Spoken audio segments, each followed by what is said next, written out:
divide this 63 by 5 in a long division method. So 5 times 1 is 5.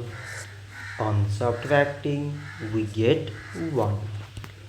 So now we put down this 3 and 5 times 2 is 10. On subtracting we get 3.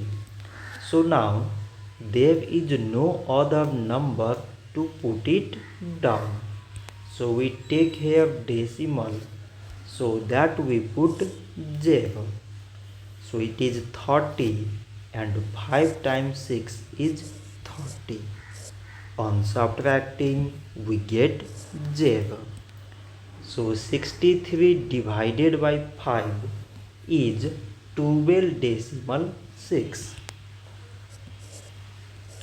So this much for today and thanks for watching.